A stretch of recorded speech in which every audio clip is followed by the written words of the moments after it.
Alright, hi everybody, Game Cooker US Rocks VR here. Um, just doing a follow-up on my Alienware computer here.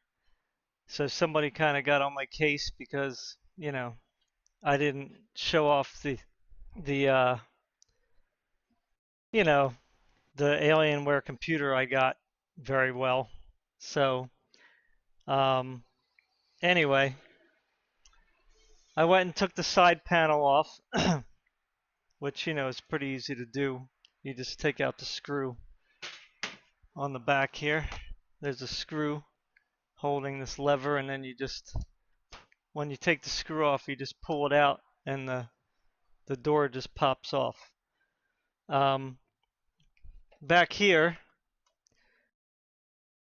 where the power supply is, it's a little kind of finicky. Everybody says this is easy, but it's not super easy. You got to be careful. You just pull this up and then hold this up for the power supply, and then you gently pull out. Now you got to watch back here. Like I have a hard drive here, right here.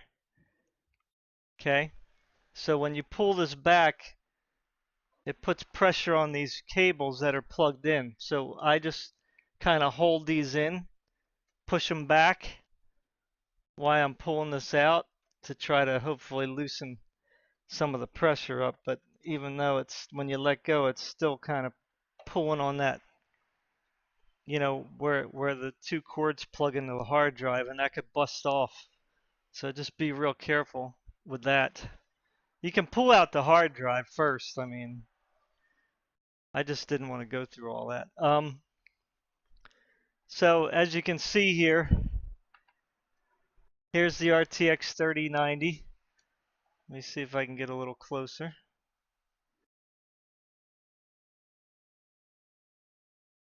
So here's the 3090, taking up pretty much the whole length there. There's the Alienware water cooler, which I hope they put that on correctly. Then you got, nice heat pipes coming off the motherboard there. The motherboard, it says Aurora. It's pretty crammed, actually. Here's the two sticks of DDR here. If I can get my finger in there. That's the 3200. I guess that's the network thing there, I guess. I didn't read everything, so forgive me. Um,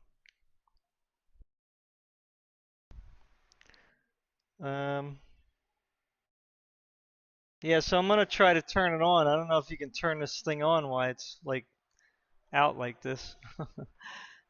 I might end up screwing it up. I don't know. Let's see. I wanted to see if this thing glowed or not. But no, apparently not. I don't see any light. But you can see the fan up top there with the radiator.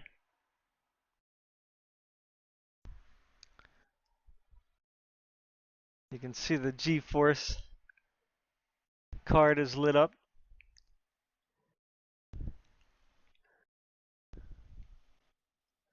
See, the camera can see more than I can.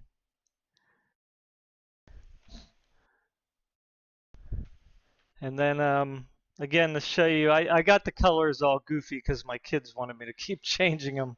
But it just shows you that you can change the colors, right, differently. Let me shut the shade here so you can see a little better. So here I got the front. Well, you can't really see. It's yellow. This is like an orange or peach. And then back here is like a purple. And then you got like a yellow Alienware symbol.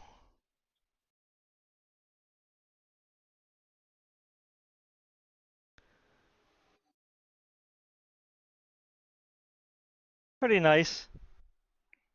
Let me see if I can shut the light off. Yeah, so it's not going to be clear. Alienware.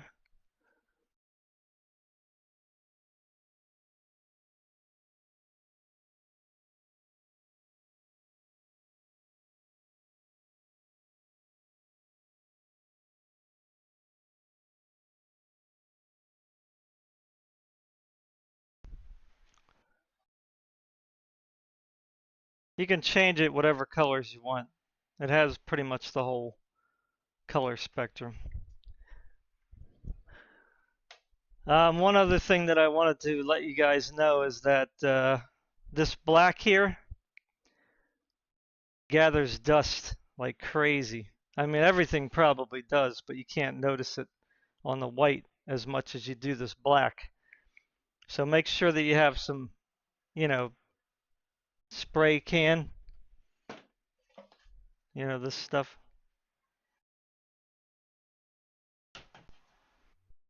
air, and then you just spray it out every so often because it really does look bad. It really looks very bad when it's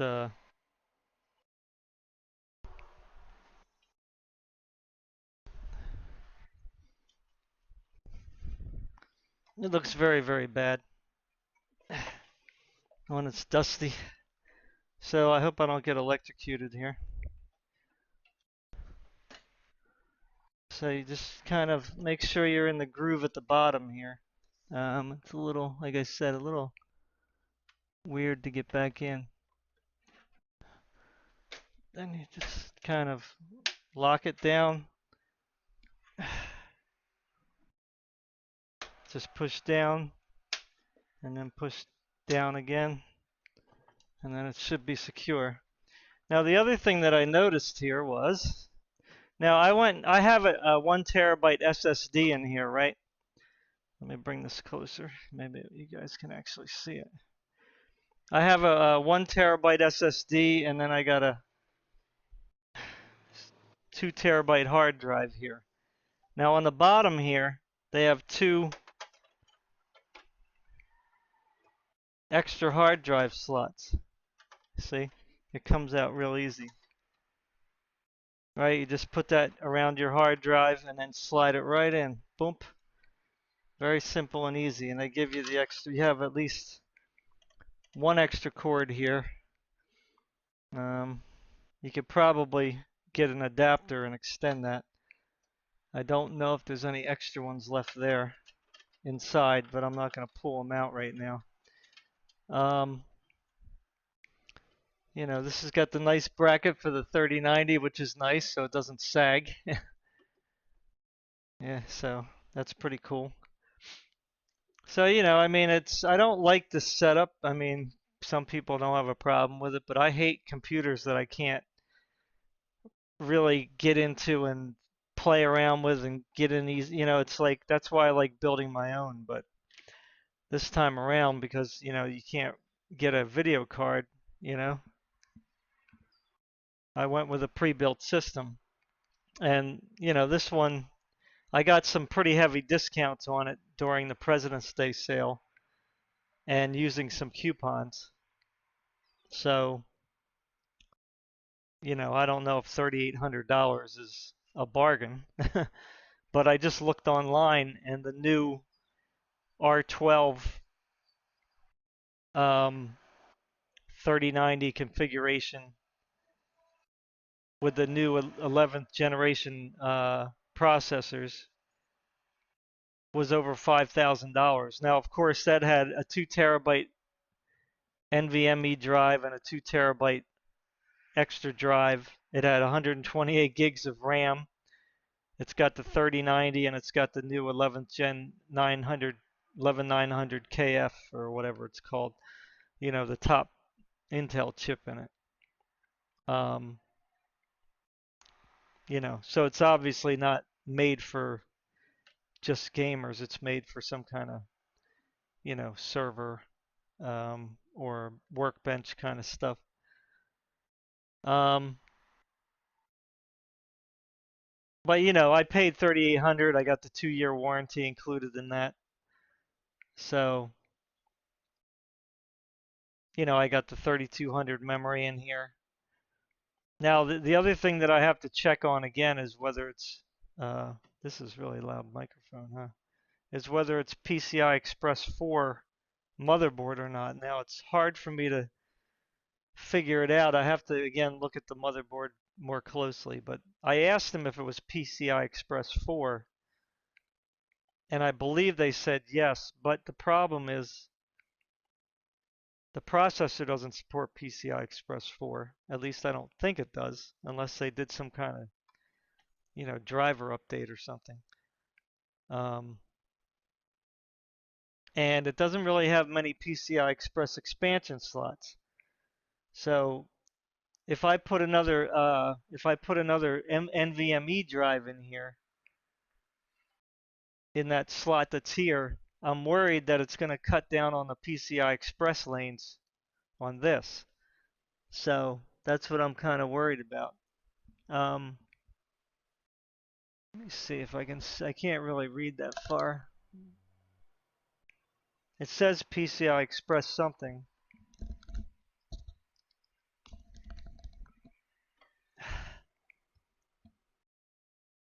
I wasn't really going to look at this during this video, but I mean, it's obviously a PCI Express slot of some sort. But I don't know if it's a ×4 or another ×8.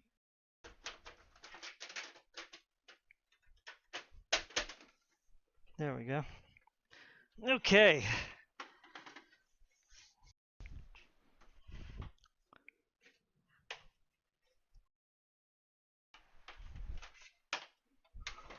There it is.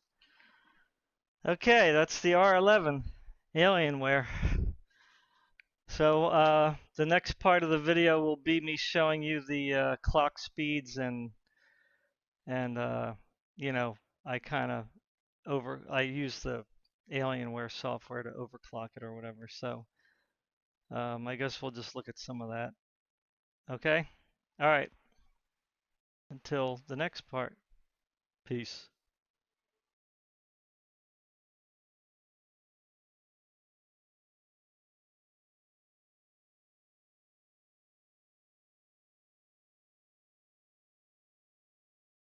All right, everybody. Game Cooker US Rocks VR here.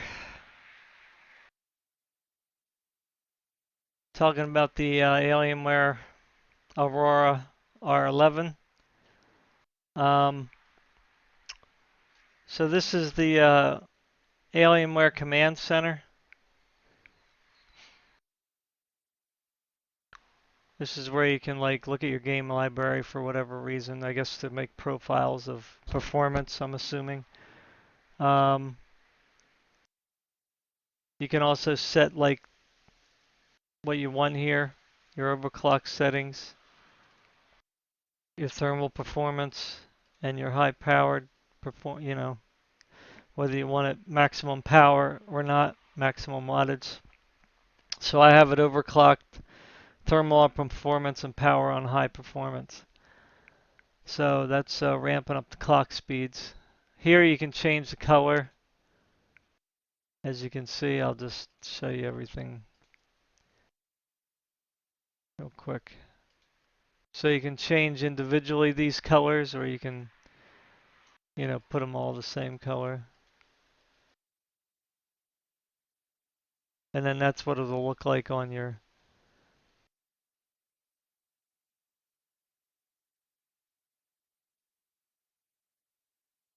Alienware computer.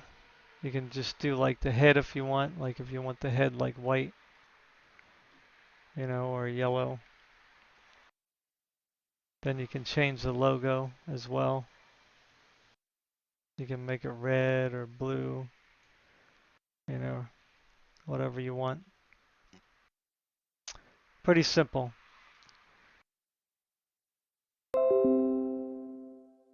So here you can do your overclock settings. I basically made a profile of my own. Whoops. Oops. Oh my God. Oh, anyway. I don't know what just happened there. Yeah, they don't make, it's not, I wouldn't say it's actually user friendly.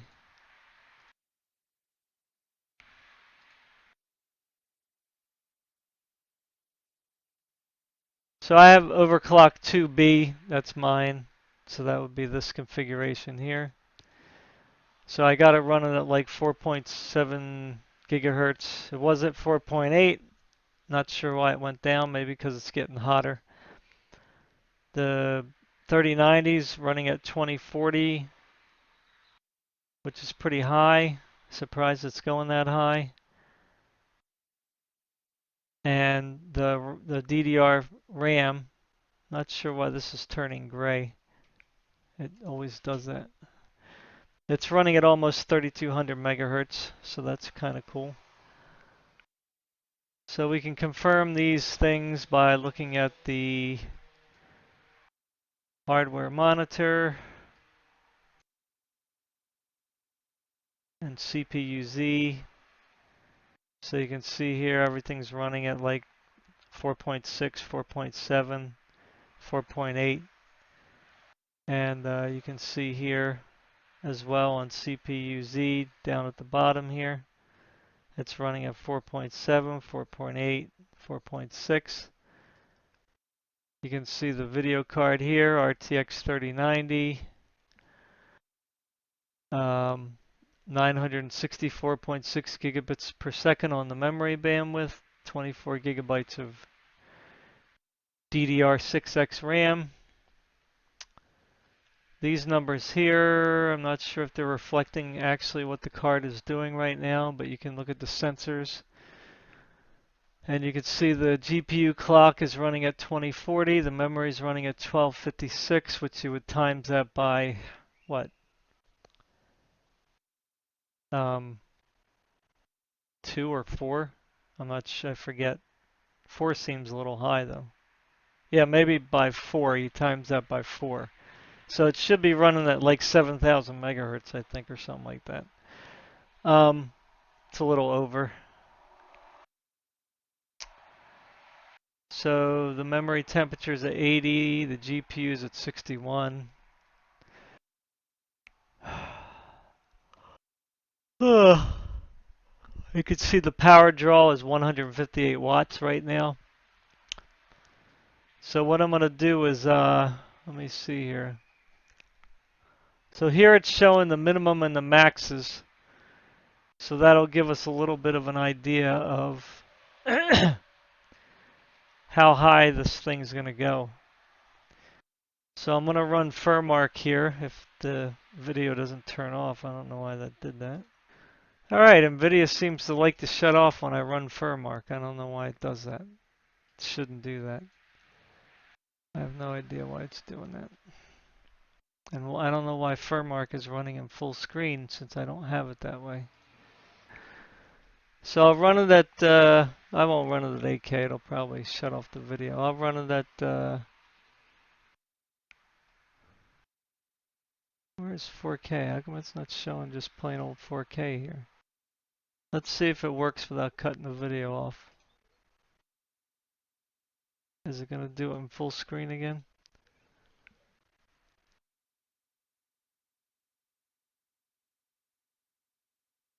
Alright, so if I put it off the screen here, you can see here,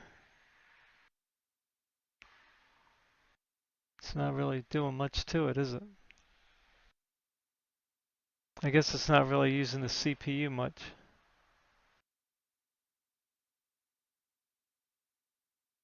What about the temperatures on the GPU then? Right here, so.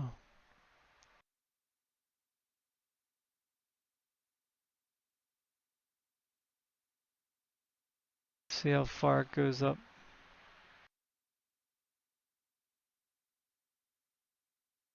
So it's not really working that much. 73, 72 degrees. It is sucking some wattage though, 343 watts. Look at that. 353 watts. Still holding steady at 74. Oh, there you go. Went up to 1935 there on the graphics.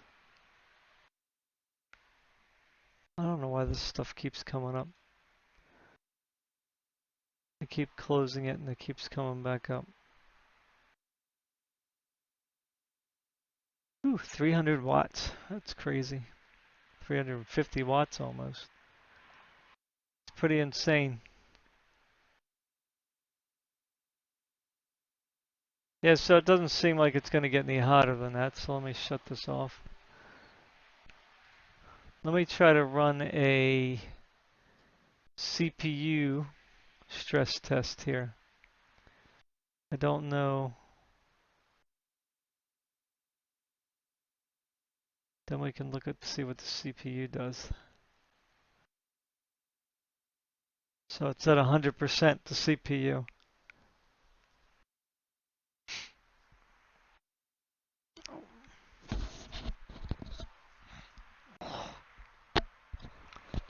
So they all drop down to 3.4 gigahertz. That's horrible.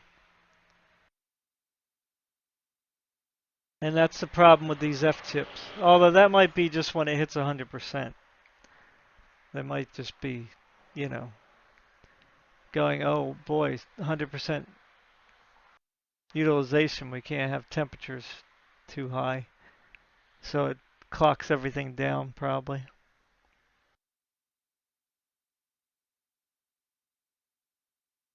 So if you do like a single core stress test, it may go up higher. I'm not sure. I guess we can try Cinebench, right? So it seems like it wants to hold it at about 64, 65 degrees, 63, 64 degrees. Yeah, so it doesn't seem to be going above.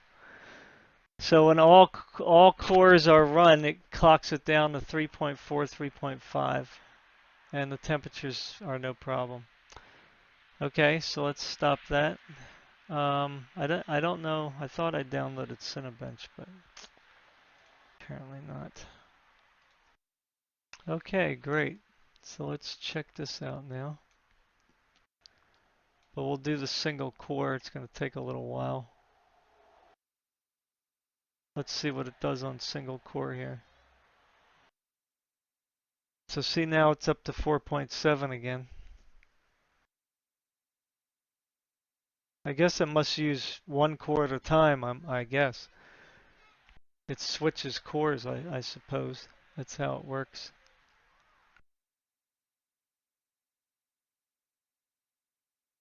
So in that case, it can clock up the processors. Here we go. Clear max minimum. There you go. So that'll show us like what the maximum voltage is it's pulling.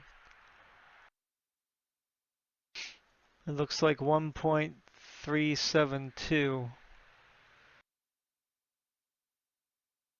is the highest. And the highest clock for the CPU is 4888. You can see here one of them went that high. Alright, let's stop this. Let's do the multi. So start multi. Hopefully my video doesn't stop. So I'm going to clear the minimum and maximum again. Now temperature should be up a little higher, but see now it's clocking all the cores down. See now they're all working at 100%.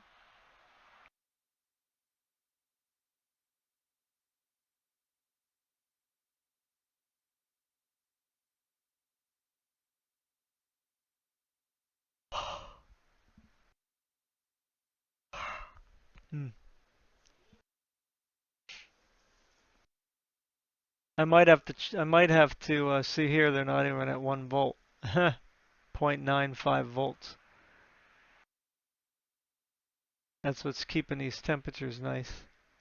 I mean, it's nice that, you know, the thing doesn't overheat, but you know, when you're utilizing all cores, I mean, you don't want it to be clocking down to 3.2 gigahertz either. But that might be just this application. And I have to check a game out and see what it, you know, see what that looks like. I mean, it's rendering pretty nicely, you know, pretty quick. Putting them 10 cores to work. I hate that they always compare it to like a, I don't know, 16 core Ryzen chip. I mean, it's kind of stupid. Like, obviously, a 16 core Ryzen chip is going to do better than a 10 core chip. But it is doing better than all the old Xenon 12 core 24 threads. It's a pretty long test. I don't know if I want to go through the whole thing. I mean, I'd like to. But this is just really just to look at the temperatures and how the chip, the CPU cores work, you know. So, you know, I guess this is okay for doing like workstation stuff. So let's see what happens in a game.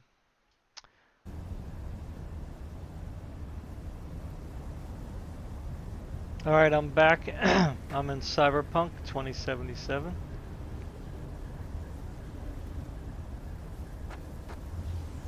I have everything turned up to the max. Well, except for, you know, the window. I have it on borderless. So I turned off depth of field and all that because I don't like it. But everything is on pretty much the highest it can go. You really don't need screen space reflections because it's ray tracing. But like, yeah, everything's on. I even got the ray tracing on Psycho. Now I do have DLSS on. If I could put it like on Ultra and then see if it's off. Let's see what kind of frame rates we get. 19. That's pretty nuts. Wow. Brutal. Even with an RTX 3090. So I always put ray tracing on quality on Psycho. And then now I came here because there's a lot of reflections off this water here.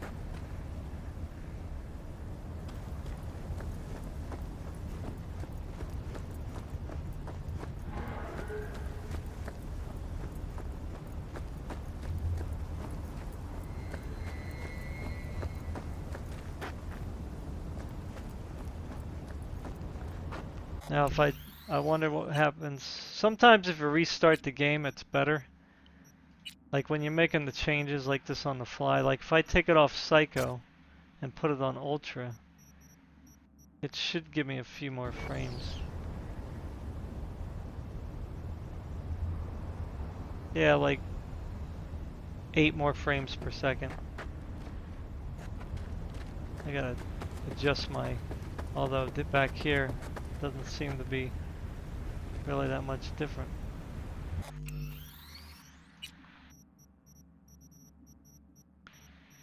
Yes, it's pretty rough.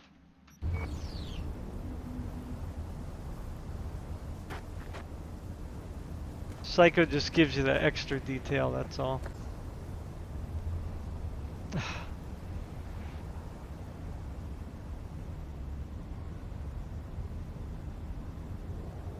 Alright, so if I hit the Windows key, the recording stops.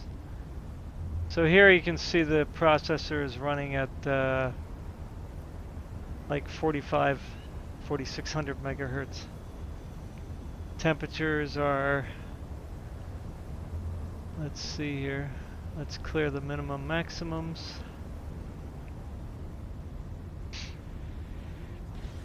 So you can see there to about, so you can see the temperature max is up to 78 occasionally. Now, I don't know if I can move while I'm holding this. No, see, that's the problem. You can't. It won't let me keep this on top always, and if I hit the Windows key.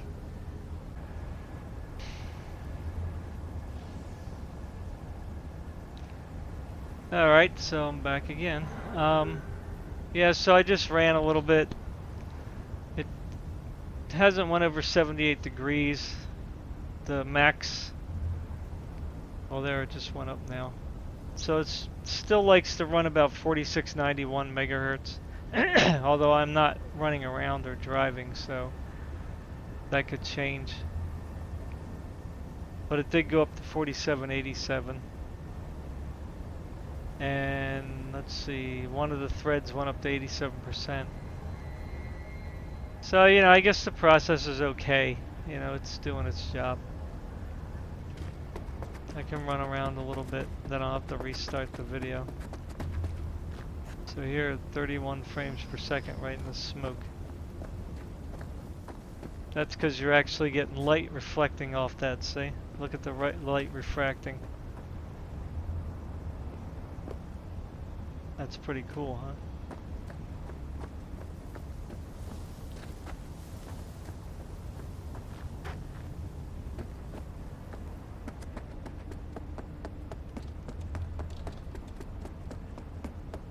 Out here it's 44 frames per second.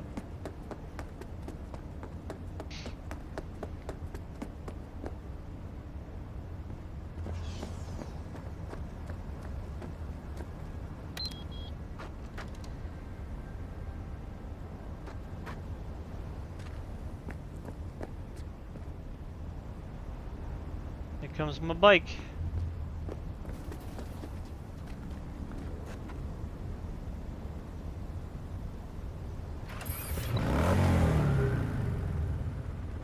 Yeah, let me put it back on full screen, although it's probably gonna... I'll ride around for a little bit here.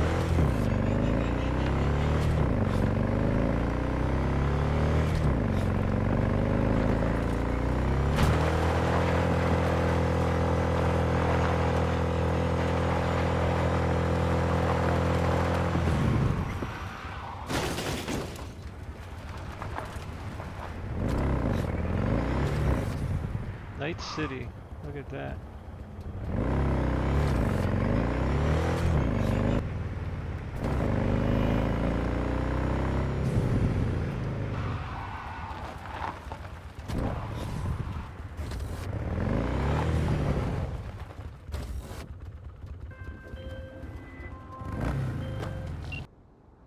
Alright, I'll be back.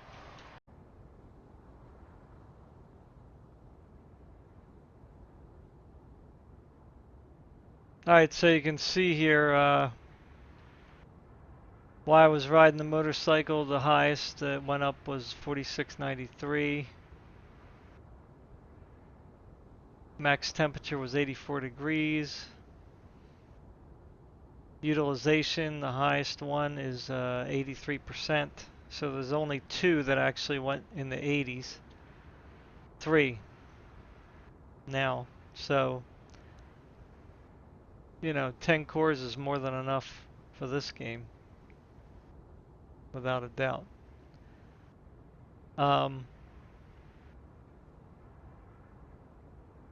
Yeah. So, you know, I guess it's okay. Okay, so let's see here.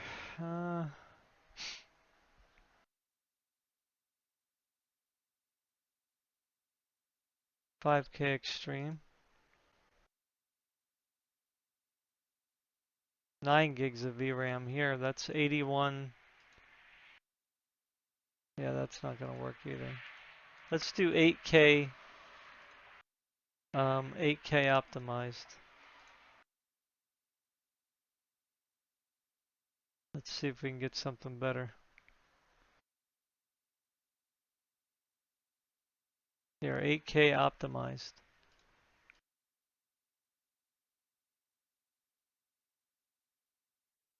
Better now.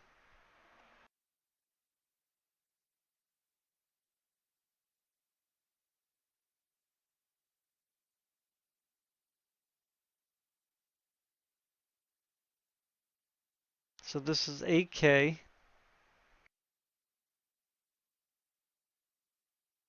Running at about 45, 46 frames per second.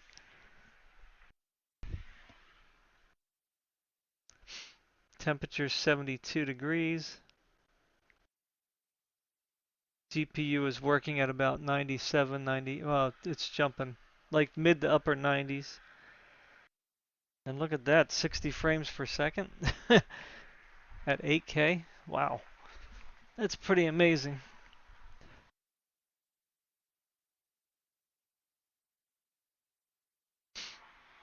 Of course, this is a synthetic test, so, you know.